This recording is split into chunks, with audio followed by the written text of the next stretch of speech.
Hello dear students, how are you all. आज हम start करने जा रहे हैं magnetic dipole moment of a revolving electron around a nucleus. Nucleus के अराउंड जब हमारा इलेक्ट्रॉन रिवॉल्व करता है तो उसकी कितनी मैग्नेटिक मोमेंट जनरेट होती है। लेकिन उससे पहले मैग्नेटिक डाइपोल मोमेंट क्या है उसकी हम डिस्कशन करेंगे। राइट, मैं आपको इलेक्ट्रिक डाइपोल मोमेंट के साथ कंपैरिजन करके बताऊंगा कि मैग्नेटिक डाइपोल मोमेंट क्या है, और उसके बाद हम डिस्कस करेंगे magnetic moment of a current carrying loop. अगर किसी लूप में, इस तरीके की लूप में करंट पास कर रहा हो तो वो कितनी मैग्नेटिक मोमेंट जनरेट करता है। राइट, तो आइए सबसे पहले हम जानते हैं कि मैग्नेटिक डाइपोल मोमेंट क्या होता है।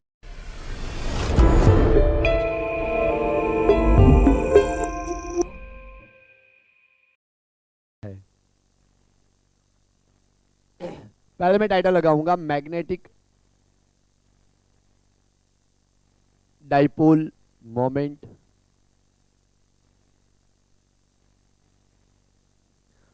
तो फ्रेंड्स, पहले हम यहाँ पे थोड़ी डिस्कशन कर लेते हैं कि इलेक्ट्रिक डाइपोल मोमेंट के जैसा ही सेम यहाँ पे मैग्नेटिक मोमेंट है, लेकिन दोनों में अंतर क्या है।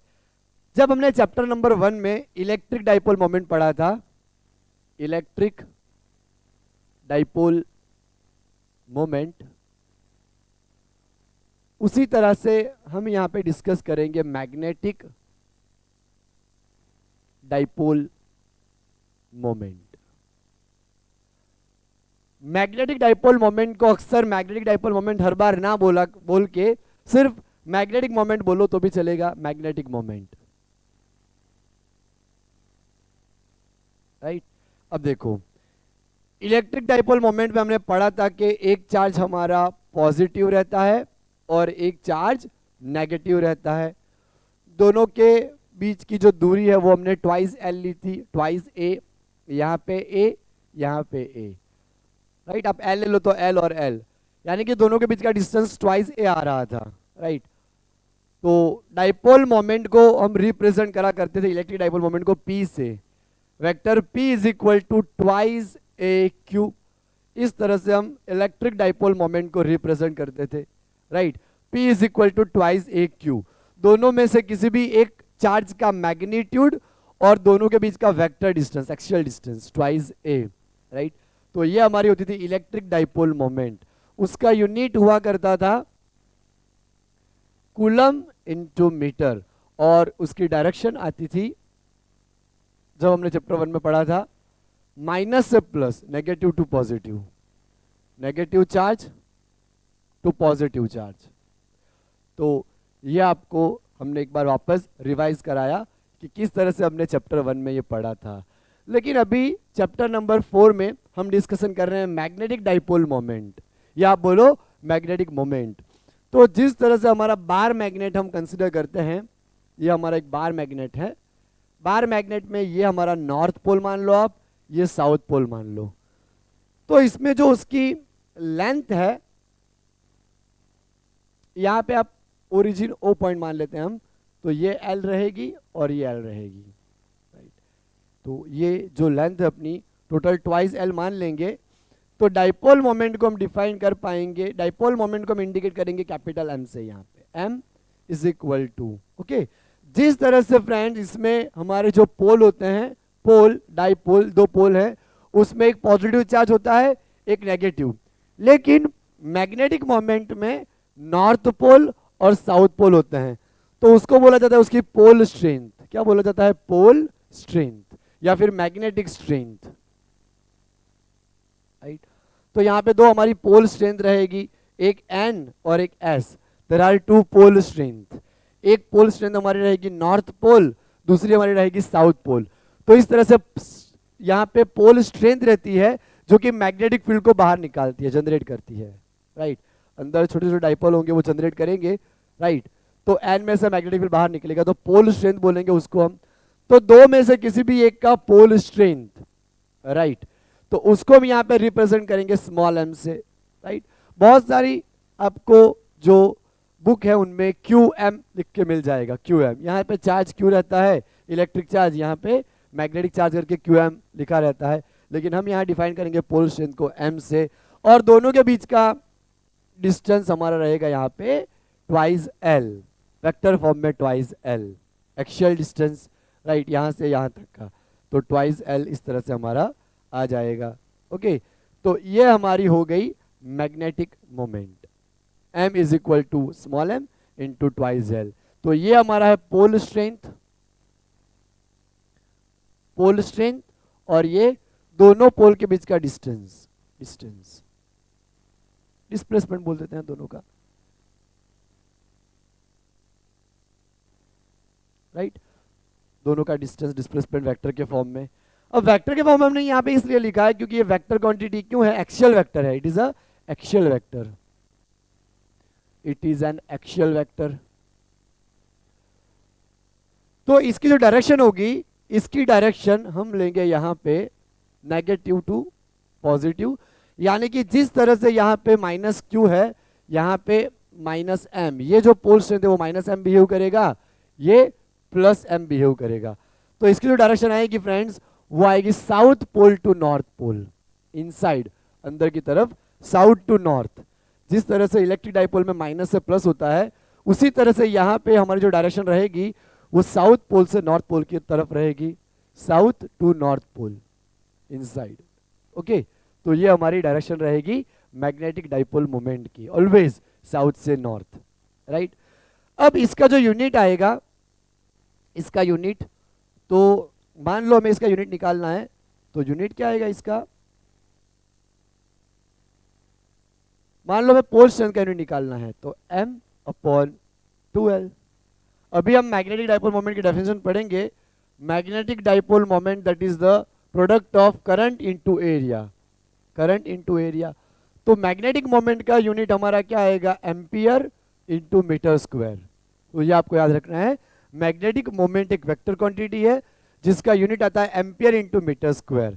तो अब अगर आपको पोल स्ट्रेंथ का यूनिट निकालना हो, तो पोल स्ट्रेंथ का यूनिट में आप m को सब्जेक्ट बना लो, तो क्या निकल के आएगा इसका m into A into M square, यानी कि एम्पियर इंटू मीटर स्क्वायर, और इसका metre, metre metre cancel, ampere into metre. तो जब भी आपको पोल स्ट्रेंथ का यूनिट चाहिए हो, आप यूज करेंगे एम्पियर इंटू मीटर, और मैग्नेटिक मोमेंट का यूनिट चाहिए हो तो आप यूज करोगे ampere into metre square, right. तो ये अभी तो हमने आपको बताया कि मैग्नेटिक मोमेंट क्या होता है, एक्चुअली मैग्नेटिक डाइपोल मोमेंट, लेकिन हम उसको जानेंगे सिर्फ मैग्नेटिक मोमेंट से, राइट। अब हम फ्रेंड्स करते हैं कि अगर मान लो हमारे पास यहाँ पे सर्कुलर टर्न्स आ जाएं, राइट, तो सर्कुलर करंट कैरिंग कॉइल किस तरह से मैग्नेटिक मोमेंट बिहेव करती है, ओके, वो हम यहाँ पे डिस्कस करेंगे। Circular coil as a magnetic moment,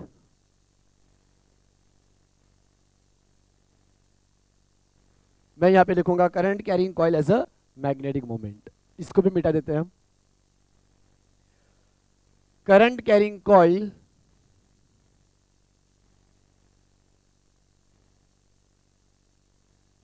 as a magnetic dipole moment, मैं लिखूंगा सिर्फ magnetic moment, okay.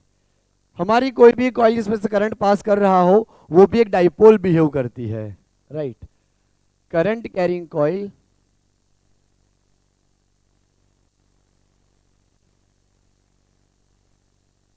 Behaves magnetic dipole. अब देखो फ्रेंड्स, हमारा जो बार मैग्नेट होता था, बार मैग्नेट में हम यहाँ पे मान लो नॉर्थ पोल ले ले, यहाँ पे साउथ पोल ले ले, और करंट कैरिंग कॉइल में हम करंट इस तरह से पास करें, आई इस तरह से, ये करंट की जो डायरेक्शन है वो कैसी है, एंटी क्लॉकवाइज, राइट। मान लो ये हमारी रिंग है, इसमें करंट सामने से आपकी तरफ से देखे तो इस तरफ फ्लो कर रहा है, अब मैं ऐसे रख दूं तो इस तरफ फ्लो करेगा, ओके। तो यहाँ पे करंट हमारा इस तरह से फ्लो कर रहा है। अब जब भी हमारा करंट कोई कॉइल में से फ्लो करें, तो आपको क्या करना है, फिंगर्स को इन the direction of current curl करना है, राइट। मैं यहाँ पे लिखता हूं, फिंगर्स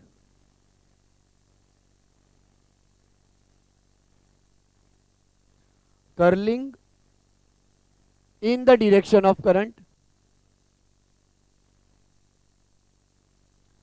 तो थंब जो है वो आपको मैग्नेटिक मोमेंट की डायरेक्शन बताएगा। थंब जो है that indicate direction of magnetic moment. Thumb जो होगा वो हमें मैग्नेटिक मोमेंट की डायरेक्शन बताएगा, राइट। तो अगर अभी हम ऐसे कर्ल कर लें तो थंब हमारा ऊपर की तरफ आएगा। अगर मैं ऐसे करूं, जैसे बोर्ड पे ड्रॉ करा है ऐसे, तो आपकी तरफ आ रहा है थंब। ऐसे करूं तो आपकी तरफ आ रहा है, लेकिन उसको ये रिंग अगर मैं ऐसे करूं एंटी क्लॉकवाइज तो आपकी तरफ आ रहा है, लेकिन उसको हम ऐसे कर दें, राइट, हॉरिजॉन्टल प्लेन में ले लें तो थंब हमारा ऊपर की तरफ जाएगा। तो यहाँ पे मैग्नेटिक मोमेंट की डायरेक्शन ऊपर की तरफ रहेगी, राइट। मैग्नेटिक फील्ड सारा यहाँ पे ऊपर रहेगा और मैग्नेटिक फील्ड की डायरेक्शन में यहाँ मैग्नेटिक मोमेंट आ रहा है इस तरह से ऊपर की तरफ, राइट। अब आप देखो मैग्नेट में भी कैसा होता है कि जो अगर मैग्नेट को हम इस तरह से रखें कि साउथ पोल नीचे इंडिकेट कर रहा हो, नॉर्थ पोल ऊपर, तो मैग्नेटिक फील्ड के अंदर उसकी डायरेक्शन जो रहेगी, मैग्नेटिक फील्ड के अंदर, मैग्नेट के अंदर मैग्नेटिक फील्ड की डायरेक्शन जो रहेगी वो साउथ टू नॉर्थ रहेगी, साउथ टू नॉर्थ रहेगी। उसी तरह से फ्रेंड्स यहां पे जब हमने फिंगर्स को कर्ल करा एंटी क्लॉकवाइज तो थंब हमारा ऊपर रहा। तो इसका मतलब ये हुआ कि आप ऐसा अज्यूम कर सकते हो कि ये जो डाउनवर्ड साइड है वो as a south pole behave कर रहा है और अपवर्ड साइड जो है ऊपर का फेज, ये जो फेज है वो नॉर्थ पोल बिहेव करेगा और ये डाउनवर्ड जो फेज है वो यहाँ पे बिहेव करेगा साउथ पोल। ओके, तो इसका मतलब ये हुआ कि जब भी हमारे रिंग के अंदर करंट कैरिंग कॉइल के अंदर अगर एंटी क्लॉकवाइज करंट फ्लो कर रहा हो तो आप उसको अज्यूम करेंगे एन, उसको मान लेंगे एन। जब भी हमारा करंट यहाँ पे एंटी क्लॉकवाइज हो आई, राइट, आई, तो आप मान लेंगे कि उसका फेस सामने से देखने जाने पे उसका फेस कैसा हमें दिखेगा, नॉर्थ पोल। ओके, अब देखो मान लो इस तरह से मैं करूं तो मेरे लिए ये क्लॉकवाइज है लेकिन आपके लिए एंटी क्लॉकवाइज है, मेरे लिए ये क्लॉकवाइज है, राइट। हमारे फेज अगर अपोजिट हो तो आपको जो क्लॉकवाइज दिखेगा वो मुझे एंटी क्लॉकवाइज दिखेगा, समझ आया ना। तो नीचे से अगर कोई देखे तो उसके लिए ये साउथ पोल बिहेव करेगा, लेकिन ऊपर से कोई देखे तो उसके लिए नॉर्थ पोल बिहेव करेगा। हमें तो बस ये समझना है कि अगर करंट अगर हमारा एंटी क्लॉकवाइज है तो थंब हमारा ऊपर गया, यानी मैग्नेटिक लाइंस हमारी नीचे से ऊपर की तरफ जा रही है, नीचे से ऊपर की तरफ जा रही है। तो मैग्नेटिक लाइन अगर नीचे से ऊपर की तरफ गई तो नीचे का जो पोल है वो साउथ बिहेव करेगा, अंदर कॉइल के इनसाइड साउथ और ये एन नॉर्थ, यानी नीचे से ऊपर गई हमारी लाइंस। जैसे एग्जैक्टली बार मैग्नेट में होता है वैसे ही यहाँ पे भी होगा। ओके, तो इसका मतलब ये हुआ कि जब भी करंट हमारा एंटी क्लॉकवाइज हो तो उसको मानेंगे नॉर्थ पोल, और अगर हमारा करंट किसी कॉइल के अंदर क्लॉकवाइज फ्लो कर रहा हो, क्लॉकवाइज, तो हम उसको मानेंगे साउथ पोल, राइट। ये आपको ध्यान रखना है, अगर करंट हमारा एंटी क्लॉकवाइज रहेगा तो नॉर्थ पोल, अगर करंट हमारा क्लॉकवाइज रहेगा तो साउथ पोल। ये आपको बहुत ही अच्छे से आइडिया आ जाना चाहिए, राइट। अब आप देखो ये जो मैग्नेटिक मोमेंट है उसकी डायरेक्शन क्या होगी, तो इसका मतलब ये हुआ कि जब भी करंट हमारा एंटी क्लॉकवाइज हो, राइट, थंब हमारा बाहर निकलेगा, ऐसे देखो, तो इसका मतलब मैग्नेटिक मोमेंट हमारा आउटसाइड रहेगा। ये मैं मैग्नेटिक मोमेंट की डायरेक्शन बता रहा हूं। और जब भी हमारा करंट क्लॉकवाइज फ्लो कर रहा हो तो थंब मेरा अंदर इंडिकेट करा, यानी कि मैं क्रॉस रिप्रेजेंट करके मैग्नेटिक मोमेंट की डायरेक्शन बता सकता हूं। देखो अंदर की तरफ गया थंब तो मैं क्लॉकवाइज डायरेक्शन में फिंगर्स, तो थंब हमारा आ रहा अंदर, तो इसको मैग्नेटिक मोमेंट की डायरेक्शन बता सकते हैं, राइट। मैग्नेटिक मोमेंट क्या आएगा उसका फॉर्मूला, तो मैग्नेटिक मोमेंट का फॉर्मूला आएगा the product of current into area is called magnetic moment. The product of current into area is called. अब आपको ये याद रखना है कि करंट जो फ्लो कर रहा है तो रिंग के अंदर की साइड जो हमारी लाइंस है इंडिकेट कर रही है उसके लिए ये है magnetic moment is equal to current into area. इसमें अब देखो एरिया वेक्टर जो है वेक्टर क्वांटिटी और मैग्नेटिक मोमेंट तो वेक्टर है ही, हमने स्टार्टिंग में ही बताया, राइट। करंट यहाँ पे स्केलर है। अब इसके जरिए आपको आप बहुत सारे न्यूमेरिकल सॉल्व कर पाओगे, राइट। अब मान लो अगर हमारी कॉइल करंट कैरिंग कॉइल रही, वो भी n टर्न्स वाली, ओके यहां पे मैं लिखता हूं, if coil should have n turns, अगर हमारे कॉइल के अंदर n टर्न्स रहे तो हमारा ये फॉर्मूला में हम क्या कर लेंगे, n से मल्टीप्लाई कर लेंगे, राइट। ये बहुत ही इंपॉर्टेंट फॉर्मूला, जब भी हमारी करंट कैरिंग कॉइल में टर्न्स भी हो तो आपको याद रखना है, ओके किसी आंटी का नेम है मीना, मीना आंटी, राइट। बहुत ही इंपॉर्टेंट फॉर्मूला, मीना से आप याद रखोगे, m is equal to I N A. कोई भी करंट कैरिंग लूप हो तो करंट कैरिंग लूप के अंदर हमारा जो करंट पास कर रहा है उसकी वजह से जो मैग्नेटिक मोमेंट प्रोड्यूस हो रहा है वो कितना है, m is equal to I N ए।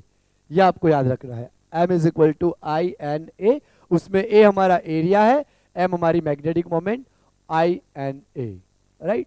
तो इसके ऊपर से अब हम न्यूमेरिकल सॉल्व करते हैं। ये डायरेक्शन आपको ध्यान रखनी है ये, ओके तो कोई भी डायरेक्शन में आपको प्रॉब्लम नहीं आएगी, राइट। तो एक तो m is equal to I A और m is equal to I N A. मैंने मैग्नेटिक मोमेंट की डायरेक्शन कैसे पता करते हैं वो ये आपको बताया, राइट। तो इसके ऊपर से न्यूमेरिकल हम स्टार्ट करते हैं।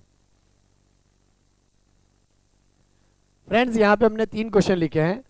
पहले हम करने जा रहे हैं जेईई मेन 2022 का क्वेश्चन। इसमें हमें बोला गया है wire of length 314 centimetre, length हमें यहाँ बता रखी है 314 सेंटीमीटर। तो हम यहाँ पे क्या कर सकते हैं, 314 10⁻² मीटर, अगर और हम 2 डिजिट मूव कर लें तो 3.14, बस इतना हम कर सकते हैं मीटर, ओके। और आप इसको पाई भी लिख सकते हो, राइट ना। तो ऐसा हमने कर लिया। और यहाँ पे करंट हमारा है 14 एम्पियर, तो करंट मैं ले लेता हूँ यहाँ पे 14 एम्पियर। फिर आगे बढ़ते हैं, bend to form a circle, उसको हमने सर्कल बना दिया। तो अगर लेंथ को आप सर्कल बनाओगे तो 2πr हमारा आएगा। तो एल हमारा कितना है यहाँ पे पाई, 2πr, तो हमें यहाँ पे r मिल गया, ये 2 नीचे चला जाएगा, 1/2 यानी 0.5 मीटर, यहाँ पे हमारा r मिल गया हमें। अब आगे पढ़ते हैं, the magnetic moment of the coil is, अब हमारे लिए देखो काम कितना इजी हो गया, मीना, राइट। ये हमारी फॉर्मूला है लेकिन टर्न्स यहाँ पे एक ही है तो n हम 1 लगा देंगे। अब आप देखो करंट हमारे पास है 14 और एरिया आता है pi r square, m is equal to 14 pi, pi की वैल्यू हम रख देते हैं 3.14, r हमारा है 1/2, यहाँ पे हो जाएगा हमारा 7 3 21, यहाँ पे और आएगा पॉइंट समथिंग कुछ। तो यहाँ पे आप देखो कि 21 है तो 10 से बड़ी आएगी वैल्यू, 10.5 से, क्योंकि और भी वैल्यू पीछे है। तो 10.5 से बड़ी वैल्यू हमारे पास यहाँ पे एक ही है 11, तो अप्रोक्सीमेटली हमारा यहाँ पे आंसर क्या आएगा 11, तो हमारा आंसर आ गया बी। अब ये क्वेश्चन करते हैं, magnetic moment associated with the closely wound circular coils A and B of radius, पहले की रेडियस है यहाँ पे 10 सेंटीमीटर और दूसरे की रेडियस है यहाँ पे 20 centimeter respectively. If where centimeter respectively are equal if the magnetic moment associated with 2 closely wound circular coils A and B of radius this and this respectively are equal if where N8 IA and NB IB are number of turns current of A and B are respectively। यहाँ पे current दोनों के same है, हमें यहाँ पे क्या बोला है कि अगर इक्वल दोनों हो जाए मैग्नेटिक मोमेंट तो फिर हमें यहाँ पे कौन सा रिलेशन राइट है वो बताना है। तो हम लिख देते हैं M A is equal to M B, M A याद आता है मीना, हमारा फॉर्मूला मीना, तो यहाँ पे मीना, यहाँ पे बी की मीना, राइट। अब देखो करंट तो सेम ही है, कैंसिल कर दिया हमने। Number of turns N A, इसका area pi r square A का, नंबर ऑफ टर्न्स बी, इसका area pi r B square, pi pi भी कैंसल, एन ए इसका एरिया जो है वो 0.1 मीटर का स्क्वायर, या फिर आप 10 का स्क्वायर कर दोगे तो भी चलेगा, 10 का स्क्वायर सेंटीमीटर में, क्योंकि दोनों तरफ सेंटीमीटर तो कैंसिल हो जाएंगे ना। यहाँ पे 20 का स्क्वायर, राइट, 10 इंटू 10, और यहाँ पे 20 इंटू 20, 0 0 कैंसल, 2 टू ज़ा 4, तो Na is equal to 2NB। यहाँ पे मैं करंट सेम ऐसा बता नहीं रखा, अलग अलग करंट है, तो यहाँ पे करंट कैंसिल नहीं होंगे। यहाँ पे मैंने करंट कैंसिल कर दिया, IA IB, यहाँ पे भी IA IB। अगर करंट बोल रखा होता सेम है तो हम कैंसिल कर देते, IA IB। तो यहाँ पे हमारा आंसर आएगा C। 2 टू ज़ा 4 होगा यहाँ पे, तो C आ रहा है ना, NAIA is equal to 4NBIB, NAIA is equal to 4NBIB। तो इस तरह से हमारा इसका आंसर आएगा C, राइट। अब हम करते हैं ये वाला क्वेश्चन, इसमें जेई मेन 2021 का क्वेश्चन है। इसमें बोला गया है कि uniform conducting wire of length is 24A and resistance is R wound up a current carrying coil in the shape of a equilateral triangle। 24 length है उसका, ट्राइंगल बनाया जा रहा है ए साइड वाला, राइट। तो कितने ट्राइंगल बनेंगे, मैं इसको थोड़ा सा मिटा देता हूं, यहाँ पे इसको मिटा देते हैं ताकि हम उसको सॉल्व कर पाए। अब देखो,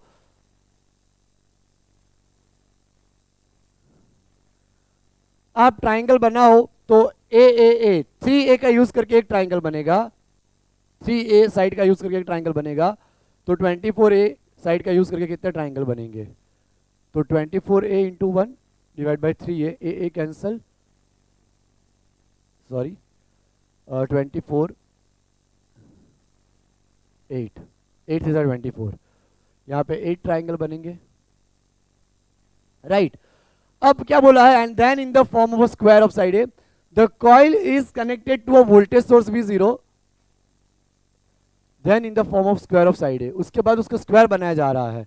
अब देखो स्क्वायर में कितने यूज होंगे, ए 4, तो 4A यूज करके हम एक स्क्वायर बना सकते हैं, तो 24 के कितने बना सकते हैं स्क्वायर, तो ये हमारा number of turn for triangle आया।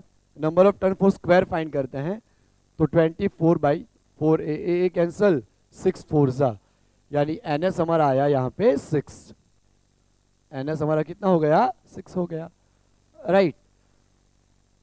The coil is connected to a voltage source of V0, resistance R बता रखा है।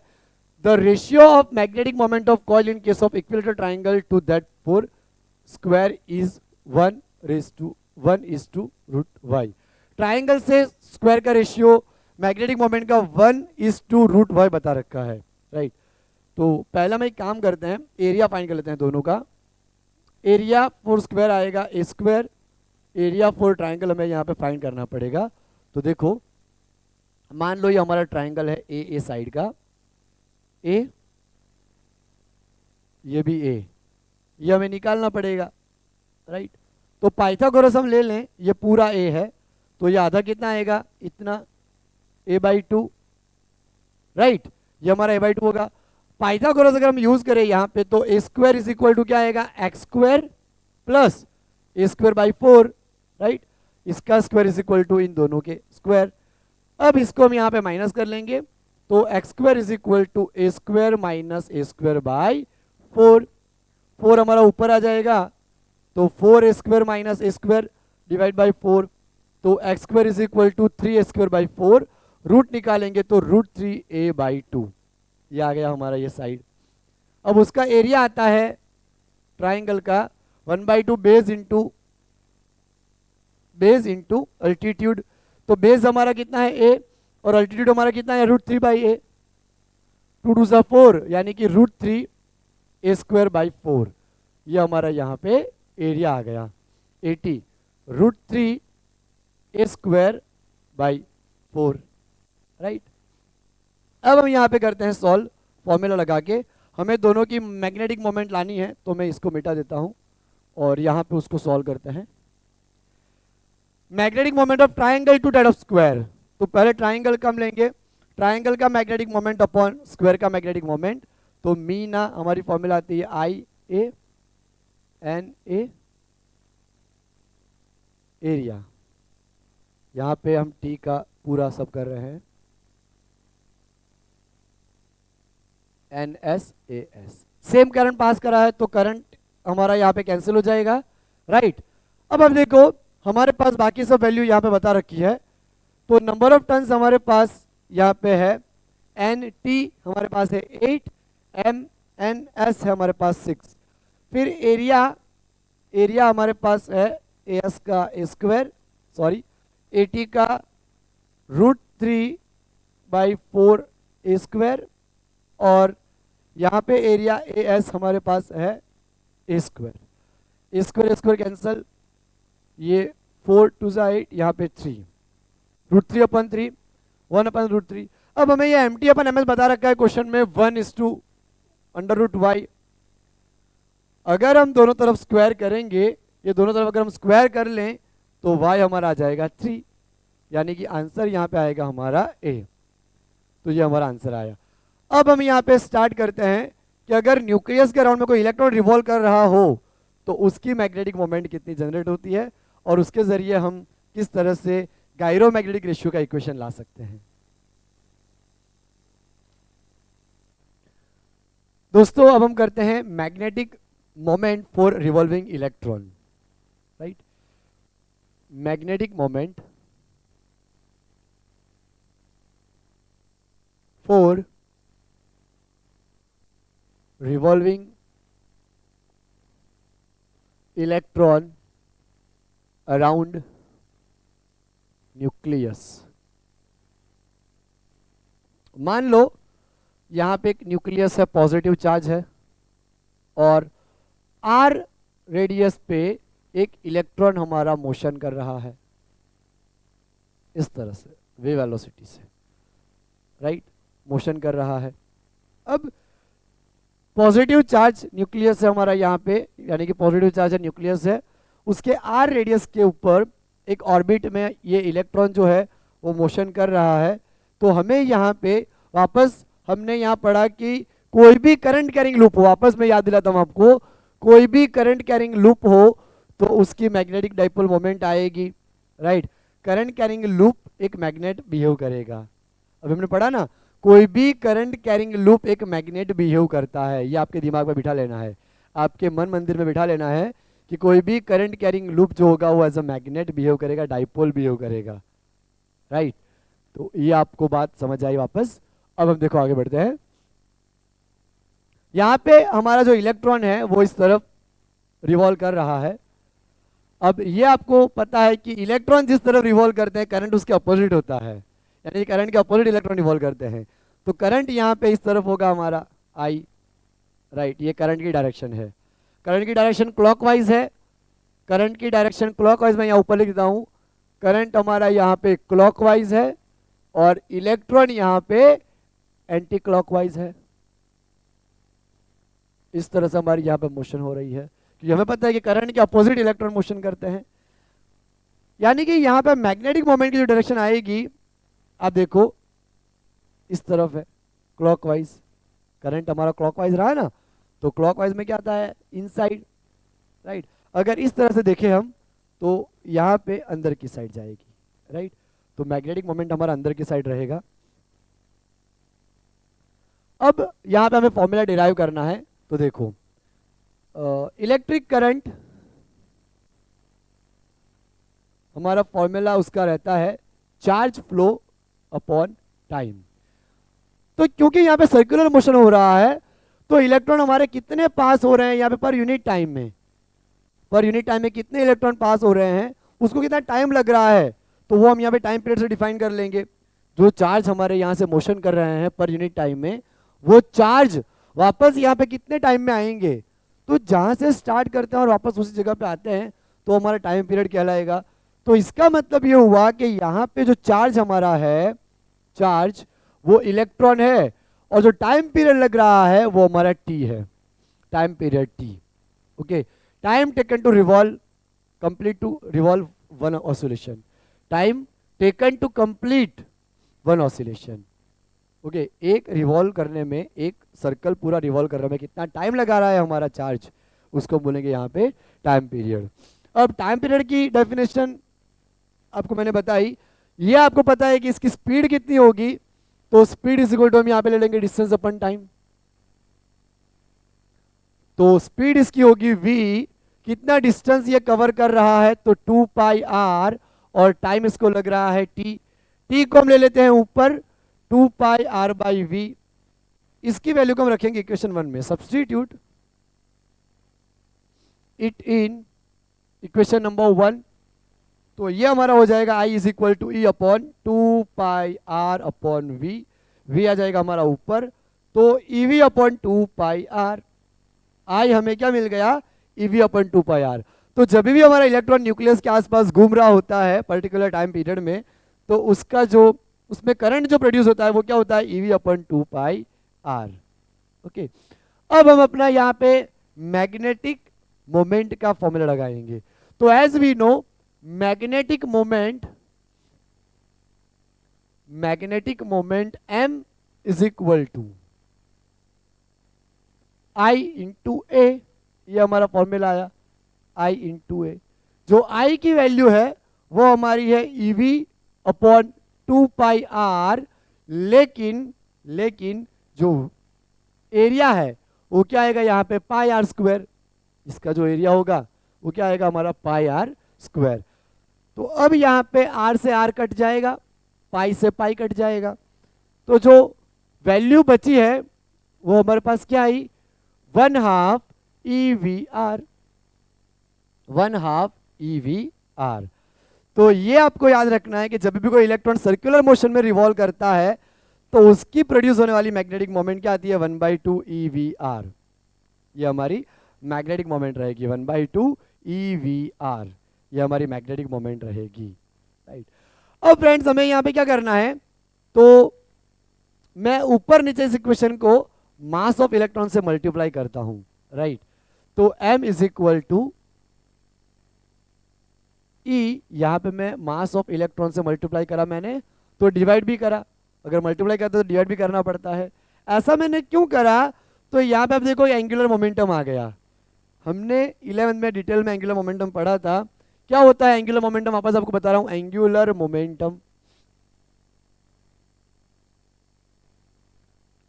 मोमेंटम हमने पढ़ा था जिसकी डेफिनेशन थी cross product of R cross P. Okay, मान लो हमारा इलेक्ट्रॉन यहाँ पे रिवॉल्व कर रहा है, उसकी वेलोसिटी यहाँ पे इस तरफ है। अब वेलोसिटी इस तरफ होगी तो मोमेंटम भी इसी तरफ होगा, राइट। मैं यहाँ पे ड्रॉ करता हूँ, देखो ये हमारा वेक्टर आर और मोमेंटम की डायरेक्शन ये। तो हमने सीखा है, मान लो रेड कलर का हमारा आर है और वेलोसिटी हमारी यहाँ पे इस तरफ टेंजेंट की तरफ है। तो अगर मैं क्या करूं, अगर यहाँ पे मैं फिंगर्स रखूं आर पे और बाउंड करूं वी की तरफ, तो थंब हमारा ऊपर इंडिकेट करेगा, यानी ये एंगुलर मोमेंटम की डायरेक्शन आएगी ऊपर की तरफ। ये देखो आप, all are perpendicular to each other. Thumb हमारा यहाँ पे ऊपर की तरफ इंडिकेट करेगा in the direction of upward direction. तो यहाँ पे एंगुलर मोमेंटम अपवर्ड है और करंट इस तरफ फ्लो कर रहा है, तो मैग्नेटिक मोमेंट नीचे की तरफ है। यहाँ पे एंगुलर मोमेंटम मैं लिख लूंगा, angular magnetic momentum mu L, वो डाउन साइड है, डाउनवर्ड, और magnetic moment down side, angular momentum ऊपर की साइड है, दोनों एक दूसरे के अपोजिट है।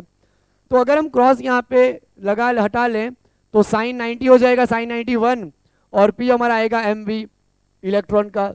तो इलेक्ट्रॉन का एंगुलर मोमेंटम यहाँ पे आया एम वी आर।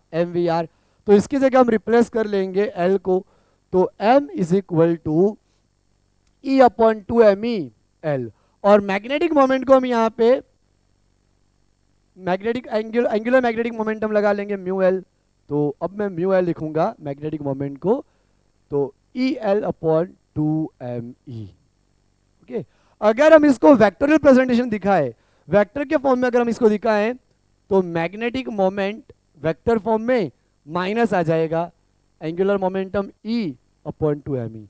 फ्रेंड्स यहाँ पे माइनस क्यों आया, तो आप देखो कि एंगुलर मोमेंटम की डायरेक्शन ऊपर है, लेकिन मैग्नेटिक मोमेंट म्यू एल की डायरेक्शन डाउनवर्ड है, दोनों एक दूसरे के अपोजिट हैं। एंगुलर मोमेंटम यहाँ पे हमारा ऊपर की तरफ है और मैग्नेटिक मोमेंट म्यू एल हमारा नीचे की तरफ है, दोनों एक दूसरे के कैसा है, अपोजिट साइड है। दोनों एक दूसरे के अपोजिट साइड होने की वजह से ये माइनस साइन यहाँ पे आपको दिख रहा है। ये माइनस साइन आने का रीजन यही है कि दोनों एक दूसरे के कैसे हैं, अपोजिट साइड है, राइट। अब हम यहाँ पे आगे बढ़ते हैं।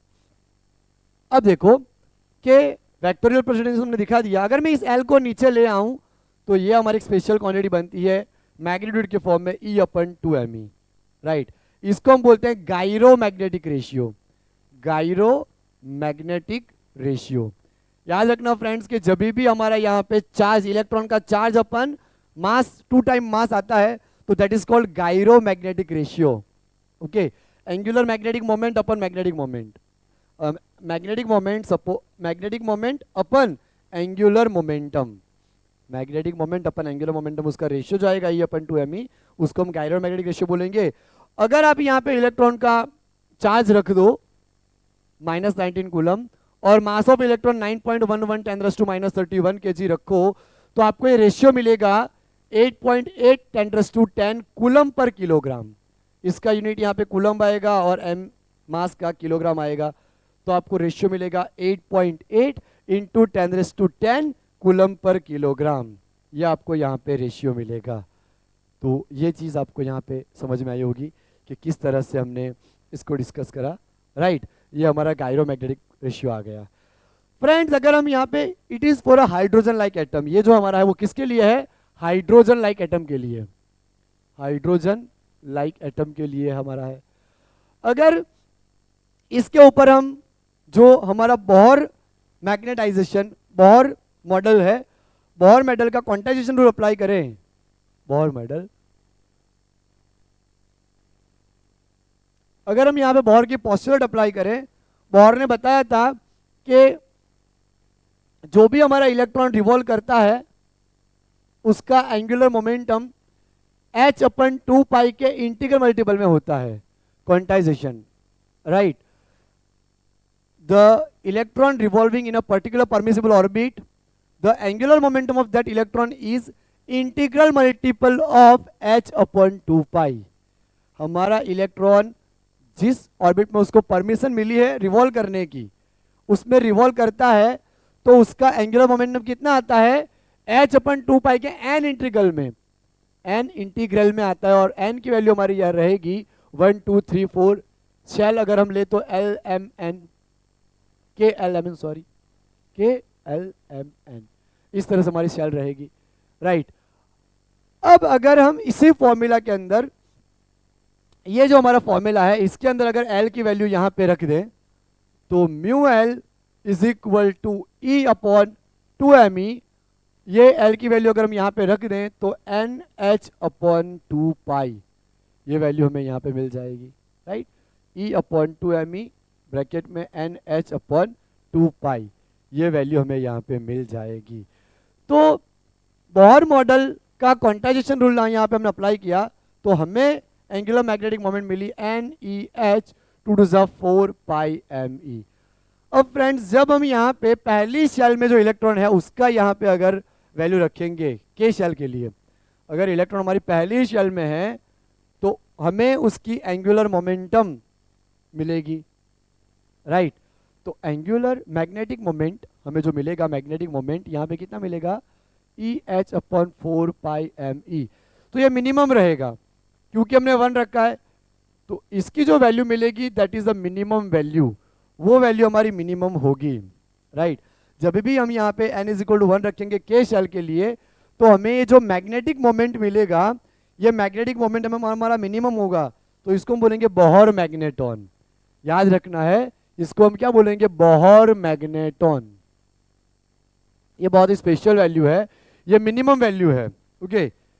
इलेक्ट्रॉन जो हमारा ऑर्बिट में रिवॉल्व कर रहा है उसके लिए जो मैग्नेटिक मोमेंट हमें मिला, राइट, तो एंगुलर मोमेंटम के फॉर्म में जो मैग्नेटिक मोमेंट मिला वो हमारा यहाँ पे मिनिमम है क्योंकि हमने n यहाँ पे 1 रखा है, तो उसकी वैल्यू आएगी EH/4πme, where h is Planck constant, Planck constant है हमारा, जिसकी वैल्यू आएगी 6.62 10⁻34 जूल इन 2 सेकेंड।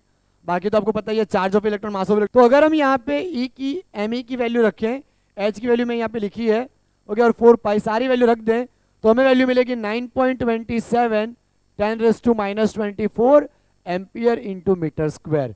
ये बोर मैग्नेटॉन की मिनिमम वैल्यू है, बोर मैग्नेटॉन इसे ही बोलते हैं जो मिनिमम वैल्यू आती है, राइट।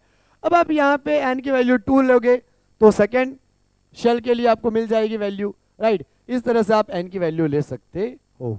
और यहाँ पे गायरोमैग्नेटिक में ये वैल्यू फिक्स रहेगी, और यहाँ पे आप एंगुलर मोमेंटम हम यूज करें MVR तो उसके लिए हमें वैल्यू मिलेगी, राइट।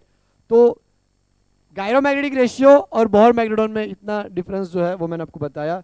अब फ्रेंड्स हम इसके ऊपर एक न्यूमेरिकल आया है वो सॉल्व कर लेते हैं। फ्रेंड्स यहाँ पे हम करेंगे जेईई मेन 2021 का ये question. A charge particle going around in a circle can be considered to be a current loop. हमने करंट लूप कंसिडर किया है यहाँ पे। A particle of mass m carrying a current charge q is moving in a plane with speed v under the influence of a magnetic field b। Magnetic field यहाँ पे हमें cross inside बता रखा है। The magnetic moment of this particle is, अब देखो magnetic field अंदर, लेकिन अगर हम मैं करंट की डायरेक्शन में फिंगर्स को कर्ल करूँ तो ऊपर की तरफ आएगा, यानी magnetic field inside, magnetic moment outside. तो माइनस ही आना चाहिए हमारा, प्लस वाला तो आना ही नहीं चाहिए, राइट। तो अभी हमने पढ़ा कि मैग्नेटिक मोमेंट का जो फॉर्मूला आता है वो कितना आता है, हाफ EVR, राइट। और चार्ज पार्टिकल जब सर्कुलर मोशन करता है मैग्नेटिक फील्ड के अंदर, तो हमने प्रीवियस लेक्चर में पढ़ा है कि उसका जो रेडियस आता है वो कितना आता है, mv/qb, राइट, mv/qb।